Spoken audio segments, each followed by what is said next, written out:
Brought to you by V-Guard.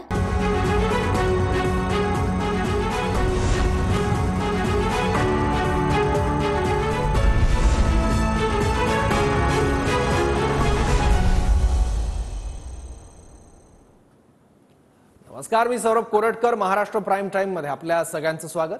विधान परिषदेच्या निवडणुकीत ठाकरे गट आणि काँग्रेसमध्ये आलबेल नाही का हा प्रश्न उपस्थित होतोय. कारण ठाकरेंना फोन केले पण त्यांच्याशी संपर्क झाला नाही असं नाना पटोलेंनी म्हटलंय. ठाकरे गटाकडून विधान परिषदेच्या 4ही जागांवर उमेदवार जाहीर करण्यात आले. ठाकरे गटाने परस्पर उमेदवार दिल्यानं काँग्रेसमध्ये नाराजी आहे. कोकण आणि नाशिकच्या जागेवरील उमेदवार मागे घ्या, काँग्रेसची ठाकरे गटाकडे मागणी बघायला मिळते. पण उद्धव ठाकरेंसोबत कुठलाही संपर्क होत नसल्याचं नाना पटोलेंनी म्हटलंय. आज नाहीतर उद्या आम्ही बसून या जागांचं जो काही वाद निर्माण झालेला आहे तो वाद संपुष्टात येईल असा माझा विश्वास आहे. नाना भाऊ, तुम्ही जे मागणी केली आहे त्या मागणी प्रकरणामध्ये उद्धव ठाकरेंनी आतापर्यंत त्याचा निर्णय घ्यायला पाहिजे होता, परंतु अशा प्रकारचा निर्णय घेताना पाहायला मिळत नाही. याचा अर्थ त्यांची भूमिका ही ताकद आहे की त्यांना माघार घ्यायची. बघू आता त्यांची काय भूमिका आहे ती अजून स्पष्ट आहे. आज अजून आमचा जो वेळ आहे, उद्या अजून आमचा जो 3 वाजेपर्यंतचा वेळ आहे ती तेव्हापर्यंत कळेल. फोनवर तुम्ही संपर्क साधण्याचा प्रयत्न केला पण त्यांनी संपर्कात नाही आले.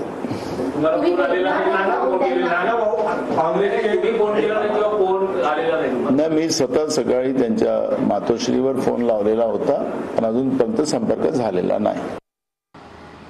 शिवसेनेनं या 4ही मतदारसंघात नोंदणी मोठ्या प्रमाणावर केलेली आहे. शिवसेनेची एक संघटनात्मक ताकद आहे. मागच्या सुद्धा शिवसेना लढलेली होती आणि म्हणून 4ही ठिकाणी शिवसेनेने उमेदवार उभे केलेले आहेत.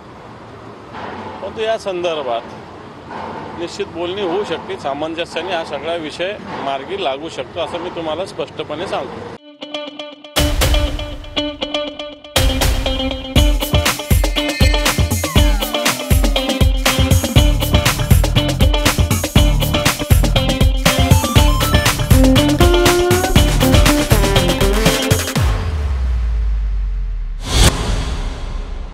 विनोद तावडेंना भविष्यात मोठी जबाबदारी मिळणार असल्याचं चंद्रकांत पाटलांनी म्हटलंय. विनोद तावडेंसाठी अनेक पर्यायांची चर्चा सध्या सुरू आहे असंही पाटलांनी म्हटलं. भाजपच्या राष्ट्रीय अध्यक्षाचं नाव आरएसएसच्या मुख्यालयात ठरणार असल्याची माहिती सूत्रांकडून आलेली होती. भाजपच्या राष्ट्रीय अध्यक्षपदासाठी ओम माथुर, सुनील बन्सल यांची नावं चर्चेत आहेत. पण आरएसएस कधीच राष्ट्रीय अध्यक्ष ठरवत नाही असं स्पष्टीकरण मुनगंटीवार यांनी दिलंय. विनोदजी तावडे हे एक कर्तृत्ववान व्यक्तिमत्व आहे. जिथे पाठवू त्या ठिकाणी यश कसं मिळेल यासाठी सगळा बारकाव्याने ते प्रयत्न करतात. म्हणजे महाराष्ट्रामध्ये 95ला ते सरचिटणीस झाले, लगेच 4 वर्षांनी मुंबईचे अध्यक्ष झाले आणि आताही ऑल इंडिया सेक्रेटरी म्हणून गेले, ऑल इंडिया जनरल सेक्रेटरी झाले. आणि आपण टीव्हीवरून पाहतो की आज सगळा पक्ष चालवण्यामध्ये त्यांची मोठी भूमिका आहे आणि त्यामुळे केंद्र ठरवेल त्यांना काय द्यायचं. खूप ऑप्शन्स हे त्यांच्या बाबतीमध्ये चर्चिले जात आहेत. ते काहीही झाले तर मोठेच होतील आणि त्यामुळे मला खूप आनंद होईल. मला याबद्दल माहिती असू शकणार नाही. मी विनोद तावडेंशी स्वतः बोललो, पण तावडेजी सुद्धा मी विचारलं त्यांना की तुमचं नाव आहे का. तावडेजींनी सांगितलं की अजून पक्षामध्ये सिनियर लोक आहेत. आरएसएस कधीच राष्ट्रीय अध्यक्ष कोण असावा अशा गोष्टींमध्ये आरएसएस फक्त चांगलं व्यक्तिमत्व घडून राजकारणामध्ये त्यांनी देशसेवा करावी एवढा भाव घेऊन काम करते. आणि आपल्याला मी निश्चितपणे सांगेल की व्यक्तीवर आरएसएस कधीच प्रेम करत नाही, विचारावर प्रेम करते. मोठी जबाबदारी मिळू शकेल याच्याबद्दल आक्षेप असण्याचं कारणच नाही, कारण विनोद तावडेजींनी आपलं कर्तृत्व केंद्रात जाऊन सिद्ध केलं आहे. तर भाजपच्या अध्यक्षपदी कोणाची वर्णी लागू शकते त्यातली 2 नावं आहेत जी चर्चेत आहेत. त्यातलं पहिलं नाव आहे ओम माथुर यांचं आणि दुसरं सुनील बन्सल यांचं. देखिए, उनका काम है अफवाह से गर्मी बढ़ाना और हमारा काम है माहौल को ठंडा रखना. हमारा नेता कैसा हो जो माहौल को रखे ठंडा वैसा हो. अब की बात वी गॉट एयर कूलर का चमत्कार. वर्षभरापासून मणिपूर शांतीची वाट पाहते असं मोहन भागवत यांनी म्हटलंय. प्राथमिकता देऊन मणिपूरबाबत विचार करणं हे कर्तव्य आहे असंही मोहन भागवत यांनी म्हटलं.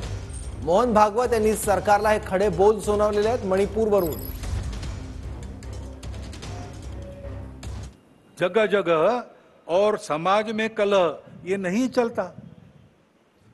अब 1 साल से मणिपुर शांति की राह देख रहा है. उसके पहले 10 साल शांत रहा.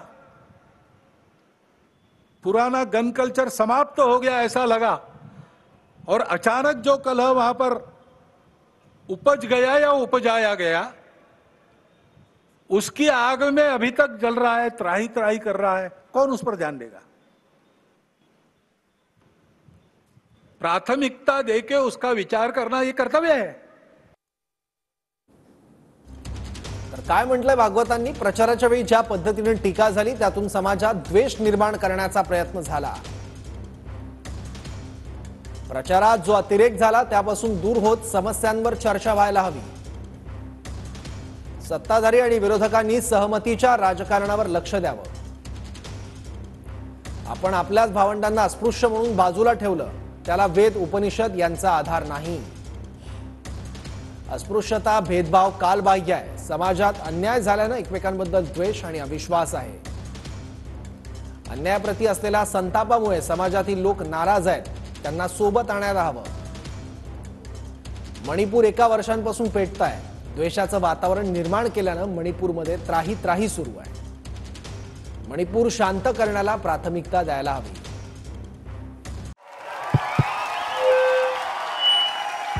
उनका बैकअप सिर्फ कल तक और हमारा चांद तक. हमारा नेता कैसा हो जो नॉन स्टॉप बैकअप दे वैसा हो. अब की बार वी गॉट इन्वर्टर बैटरी का चमत्कार. तर राष्ट्रहिताचं नसल्यास भागवतांनी केंद्र सरकारला खाली खेचावं. मोहन भागवत यांच्यात सरकारला खाली खेचण्याची क्षमता आहे. मोहन भागवतांच्या मणिपूरवरील वक्तव्यावर संजय राऊतांनी प्रतिक्रिया दिली आहे. तर मणिपूर देशाचा अविभाज्य भाग, पण दुर्दैवानं तिकडे दुर्लक्ष होत आहे. मणिपूरच्या प्रश्नावर सुप्रिया सुळेंनी केंद्र सरकारवर टीका केली आहे. संघाचा वापर केला गेला यामध्ये, या निवडणुकीमध्ये मोहन भागवत म्हणतात. मग तुम्ही तसं स्पष्टपणे सांगा, संघाचा आणि भारतीय जनता पक्षाचा संबंध नाही, जसं जे.पी. नड्डाने सांगितलेलं आहे. जे.पी. नड्डाने सांगितलंय आम्हाला संघाची गरज नाही. हे सरकार खाली घ्यायचा मोहन भागवतांना वाटत असेल. हे सरकार राष्ट्राच्या हिताचं नाहीये, राष्ट्राच्या अखंडतेच्या हिताचं नाही. तर मोहनराव भागवत साहेबांनी हे सरकार खाली खेचावं, त्यांच्यामध्ये तेवढी क्षमता आहे. पार्लमेंटमध्ये मणिपूरवरनं प्रचंड चर्चा झाली. परवा प्रशांत दादाही त्या मीटिंगला उपस्थित होते. परवा जी आमची वर्किंग कमिटी झाली किंवा काली नगरच्या सभेमध्ये त्या सगळ्याचा उल्लेख झाला. मणिपूर या देशाचा एक खूप महत्त्वाचा भाग आहे. तिथली जी महिला आहे, तिथले जी लहान मुलं आहेत, तिथले जे कर्तृत्ववान पुरुष आहेत ते भारतीय आहेत. जम्मूमध्ये परवा झाली, एकीकडे माननीय प्रधानमंत्रीजी तिसऱ्यांदा शपथ घेत होते आणि दुसरीकडे जम्मूमध्ये अतिरेक्यांचा हल्ला होत होता. हे प्रचंड वेदना देणाऱ्या गोष्टी आहेत. भाइयों बहनों, उनके राज में पावर रहे अनस्टेबल और हम रखे सब स्मूथ और स्टेबल. हमारा नेता कैसा हो जो स्टेबल पावर दे वैसा हो. अब की बार वी गॉट एसी स्टेबलाइजर का चमत्कार. काँग्रेसचं शिष्टमंडळ राज्यपाल रमेश बैस यांच्या भेटीला गेलंय. नाना पटोलेंच्या नेतृत्वात शिष्टमंडळ राज्यपालांच्या भेटीला गेलंय. दुष्काळ आणि शेतकऱ्यांच्या प्रश्नांसंदर्भात त्यांच्याशी चर्चा केली जाते.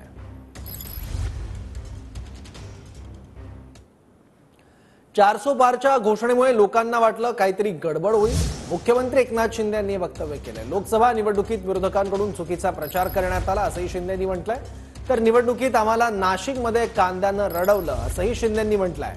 मराठवाड्यात आम्हाला कापूस सोयाबीनने फटका बसला असंही शिंदेंनी कबुली दिलेली आहे. कुछ फॉल्स नैरेटिव सेट करने की वजह से ये कुछ जगह पर हमें नुकसान हुआ है. महाराष्ट्र में भी नुकसान हुआ है. संविधान बदलेंगे, ये होगा, रिजर्वेशन जाएगा, फलाना होगा, कुछ भी नहीं होने वाला था. लेकिन 400 पार वाला आंकड़ा जो है उसके वजह से लोगों के दिमाग में एकदम ऐसी बात हो गई कि ये सब आगे जाके कुछ गड़बड़ होगी, लेकिन मोदी जी को देश की सेवा करने वाले हैं। मोदी जी ने अपना जीवन जो देश को समर्पित किया है। ये अभी चुनाव में थोड़ा हमको तकलीफ हो गई, ये प्याज की वजह से नासिक की तरफ में प्याज ने रुला दिया। मराठवाड़ा और विदर्भ में सोयाबीन और कपास, इसके वजह से तकलीफ हो गई। दूध के लिए थोड़ा हमारी सरकार ने किया हुआ है। सोयाबीन और कपास के लिए भी हमने 4,500 करोड़ रुपए का प्रावधान किया है, लेकिन आचार संहिता लग गई तो उसको हम लोग अभी अमल में लाएंगे। तर स्ट्राइक रेट 80% आहे। लोकसभेच्या विजयाचा सेनापती जयंत पाटील, राष्ट्रवादीच्या वर्धापन दिनाच्या जाहिरातीत जयंत पाटलांचा सेनापती असा उल्लेख करण्यात आलाय। तर सामान्य कार्यकर्त्यामुळे लोकसभेत यश, एका नेत्यामुळे यश नाही। राष्ट्रवादीच्या वर्धापन दिन मेळाव्यात रोहित पवारांनी हे वक्तव्य केलंय। तर काही तक्रार असेल तर पवारांच्या कानात सांगा, जाहीर बोलू नका असं जयंत पाटलांनी म्हटलं। काही लोक म्हणतील, नाही तर मी सुद्धा कदाचित म्हणेल, मी किंग मेकर आहे, मी सेनापती आहे। अहो 1-2 सेनापतीचं हे काम नव्हतं। महाराष्ट्रामध्ये असणारे तुमच्या सारख्या सामान्य त्या ठिकाणी जे कार्यकर्ते त्यांच्यामुळे हा यश मिळालेले, कुणी एका दुसऱ्या नेत्यामुळे नाही। आणि पवार साहेबांनी जे कष्ट या वयामध्ये घेतले, याच्यामुळे खऱ्या अर्थाने आपल्याला हे यश मिळालेलं आहे। मी पक्षाचा अध्यक्ष आहे, माझे महिने अनेकांनी मोजून झालेले आहेत। आता माझे महिने 4 महिने मोजू नका, मी करतो व्यवस्थित। आणि जाहीर ट्विटरवर वगैरे बोलायचं जरा बंद करा। काय असेल ते शरद पवार साहेबांना, जयंत पाटलांची तक्रार जाऊन करा। शरद पवार 2 कानाखाली मारतील आमच्या, नाही तर काय करतील तो त्यांचा निर्णय, पण जाहीर बोलू नका। पक्ष हा महाराष्ट्रातल्या लाखो लोकांची संपत्ती आहे, कुणा एकाची संपत्ती नाहीये। मनसे, अजित पवार गट, शिंदे गट हे तिन्ही पक्ष सुपाऱ्या घेऊन तयार झालेत। संजय राऊत यांनी अजित पवार गट, शिंदे गट आणि मनसेवर घणाघात केलाय। पवार गट ठाकरे गटाला कमजोर करण्यासाठी त्यांना सुपाऱ्या दिल्यात असंही राऊतांनी म्हटलंय। तर शिवसेना संपवण्यासाठी राऊतांनी पवारांकडून सुपारी घेतली असा पलटवार नरेश मस्केंनी केलाय। अजित पवार, एकनाथ शिंदे, राज ठाकरे यांचे पक्ष आहेत। या पक्षाला जानच नाहीये, ओढून ताणून बनवलेले पक्ष आहेत। हे सगळे सुपाऱ्या घेऊन निर्माण झालेले पक्ष आहेत। तिन्ही पक्ष एका भयातून निर्माण झालेले पक्ष आहेत। आणि त्यांना जे काम दिलेलं आहे की शिवसेना आणि शरद पवार साहेबांचे राष्ट्रवादी काँग्रेस यांच्यावरती हल्ले करा, त्यांना कमजोर करा, या त्यांना तिघांना दिलेल्या सुपाऱ्या आहेत। आणि त्या सुपाऱ्या त्यांनी यासाठी स्वीकारल्यात, नाहीतर आम्ही तुम्हाला तुरुंगात पाठवू, ईडी सीबीआयचा वापर करू। त्यातून निर्माण झालेल्या पक्षांनी अस्वस्थ कशा करता व्हायचं? तुम्हाला दिलेली ड्युटी जी आहे ते तुम्ही पूर्ण करा, पार करा। संजय राऊतांनी ही पवार साहेबांची, शरद पवार साहेबांची सुपारी घेऊन शिवसेना संपवण्याचं काम, बाळासाहेबांचा विचार संपवण्याचं ते काम करत होते। पण ते एकनाथ शिंदे साहेबांसारखं नेतृत्व उभं राहिलं आणि त्यांची ती सुपारी यशस्वी होऊन दिली नाही। त्यामुळे त्यांनी कुणाबद्दल बोलावं, सुपारीची भाषा कुणाच्या संदर्भात करावी, संजय राऊतांनी कुणा संदर्भात बोलावं? ज्या आमदारांच्या जीवावरती ते निवडून आलेले आहेत, जर ते आमदार सुपारीबाज आहेत तर द्या ना राजीनामा। त्यांच्या मतांवर आपण निवडून आलेले आहात आणि तुम्ही त्यांना राजीनामा द्या ना। तुम्ही त्यांना सुपारीबाज म्हणता, मग सुपारीबाज आमदारांच्या जीवावरती निवडून आलेली खासदारकी कशाला तुम्ही घेऊन फिरताय? बारामतीत नणंद भाऊजाईच्या लढतीनंतर आता काका पुतण्यामध्ये लढत होण्याची शक्यता आहे। आम्हाला बारामतीचा दादा बदलायचा आहे, कार्यकर्त्यांनी शरद पवारांसमोर ही मागणी केली आहे। योगेंद्र पवारांना बारामती विधानसभेची उमेदवारी द्या असं कार्यकर्त्यांनी म्हटलंय। गोविंद बागेत पवारांची भेट घेत कार्यकर्त्यांनी मागणी केली आहे। तर शरद पवार, योगेंद्र पवार आज एकत्र बारामतीच्या पक्ष कार्यालयात उपस्थित होते।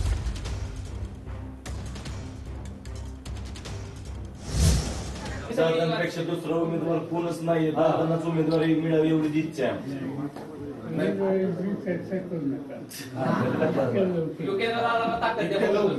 तुम्ही ताकद द्या, आम्ही सगळे त्यांच्या बरोबर पाठीशी आहे। आमचं दादांवर लक्ष आहे, फक्त तुमचं दादांवर लक्ष ठेवा, कारण आम्हाला आता दादा बदलायचा आहे, शांत दादा आणायचा आम्हाला। तर गोड बोलून माझा काटा काढण्याचा सरकारचा प्रयत्न सुरू आहे. मनोज जरांगेंनी राज्य सरकारवर गंभीर आरोप केला आहे. राज्य सरकारला जाणीव असती तर मागणीची दखल घेतली असती असंही जरांगेंनी म्हटलं. मी कोणतेही उपचार घेणार नाही, मनोज जरांगेंनी स्पष्ट भूमिका घेतलेली आहे. तर जरांगे पाटलांना मी स्वतः भेटायला जाणार असल्याचं संदीपान भुमरेंनी म्हटलंय. सरकार आरक्षणाच्या बाबतीत सकारात्मक असल्याचंही त्यांनी म्हटलंय. तर जरांगेंचा काटा इतर कोणीतरी काढत असेल पण सरकार तसा प्रयत्न करणार नाही. मनोज जरांगेंनी केलेल्या आरोपांवर संजय शिरसाट यांनी हे स्पष्टीकरण दिलं आहे. म्हणलं काहीतरी 80 BP काहीतरी म्हणलं, मला नाही कळालं ते काय ते कमी झाला, उपचार घ्यावा लागते. चालेल, मी नाही घेणार. आता इकडे आमरण उपोषण कठोर चालू आहे. बैठका घेऊ, निर्णय काढू, दाटोमोठी लाडीगुडी लावित असते मराठ्याला. गोड बोलून काटा काढायचं काम करत असते. एका दिवसाचा अंदाज दिसतोय. मग तातडीने मार्ग काढतो म्हणायचं. 5-5 दिवस होऊ द्यायचे. म्हणजे याला डाव सुद्धा असू शकतो असं वाटतं. शक्यता अशी वाटते, अंदाज आहे. त्यांना जर मराठ्याची माया असते 4-4 दिवस उगूच दिले नसते त्यांनी. जरांगे पाटलाला मी स्वतः भेटायला जाणार आहे. काल विलासबापू भेटून आले, पण निकाल लागल्याच्या नंतर मी 4-5 दिवस मुंबई आणि दिल्लीला होतो. आणि जरांगे पाटलाला मी स्वतः जाऊन भेटेन. आणि मला सांगायचं की सरकार सकारात्मक आहे आणि सरकार की आरक्षणाच्या बाबतीत सरकारची भूमिका आहे की यांना न्याय दिला पाहिजे, अशा पद्धतीनं काम चालू आहे. मला वाटतं मी स्वतः जाऊन जरांगे पाटलाची भेट घेऊन येईन. जरांगे आता एक चांगलं नेतृत्व या महाराष्ट्रातल्या मराठा समाजाला मिळालेलं आहे. अनेक जे प्रस्थापित नेतृत्व होतं, ज्यांनी फक्त समाजाची दिशाभूल केली, त्याला आता मिळालेला हा पर्याय आहे. म्हणून त्यांचा काटा काढण्याचा इतर कोणी प्रयत्न करत असेल, पण सरकारतर्फे असा कोणताही प्रयत्न कधीही केला जाणार नाही याची तो ग्वाही आम्ही देतो. त्यांच्या ज्या मागण्या आहेत त्या मागण्या संदर्भामध्ये सकारात्मक बोलणी चालू आहे. शासकीय पातळीवर सरकारमध्ये आपल्याला काय करता येईल किंवा काय आपण करू शकतो याचा निर्णय मला वाटतं आज उद्यामध्ये होण्याची शक्यता आहे.